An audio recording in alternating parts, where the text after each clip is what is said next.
So hello everybody, welcome back to Let's Practice. Today we are still working on first degree equations with one variable, and this is practice number 4. So let's continue working on flattening the fractions, okay? So here I have an example where I have one fraction on the left and one fraction on the right. So what do we do here? Instead of doing what we did earlier that took several steps, let's do this in one go. Okay? So let's say I have a situation when I have one fraction on the left and one fraction on the right like I have here. I can multiply both sides of the equation by the common denominator, which is b times d. And then I will have this situation right here. Now, as you can see, I have one b on top and one b on the denominator. I can cancel them out, and I have one d here and one d on the denominator, and it cancels out, and I'm left with this simple expression. So I can shorthand these steps and just say that in order to flatten this fraction, I can just multiply a by d and multiply b by c, and I get what I want. So this is the shorthand. Let's put it on the side and let's use it on this example. So in order to do that, I need to multiply 5 by 3x over 2 and multiply 4 by 2x minus 1. Multiply 5 by 3x plus 2 and multiply 4 by 2x minus 1, right?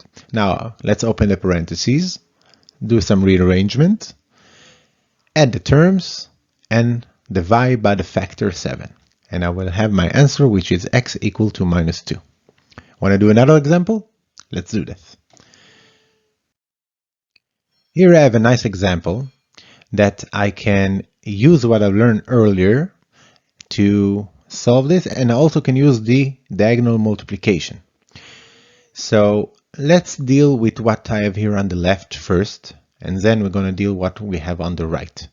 So on the left, it's classical, finding the common denominator and join the fractions together by multiplying this by 5 over 5 and multiply this fraction by 6 over 6, and I get this result.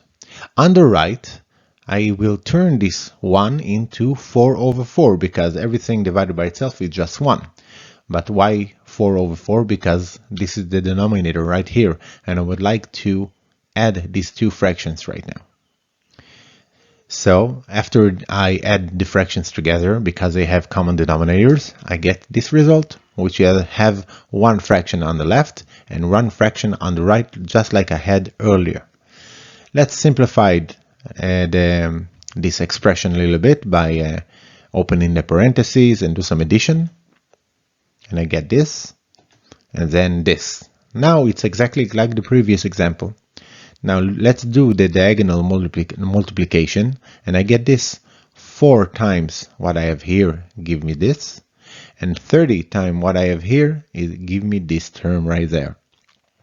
Let's open the parentheses, do some rearrangement, and divide by minus 134, the factor of x, and I get x is equal to 1. Okay.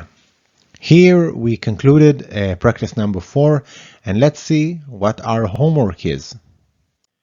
All right, I prepared some homework for you. I know you were worried that I'm not going to give you any homework, but worry not. Homework is always in the door. So try it, give it a shot. It's a great test for you to see if you internalize the tools you've been using until now. If you internalize this equation of flattening the fractions. Okay, so I have two equations right here, and I have the solution on the right. Now this equation, during you solving it, it will seem like it's not a first degree equation, but worry not. Everything will turn out to be first degree. Okay, trust me. So don't quit. And guys, thank you very much. Give me a sub. I would like to get 500 billion subscribers by next week. Okay, it's a humble goal.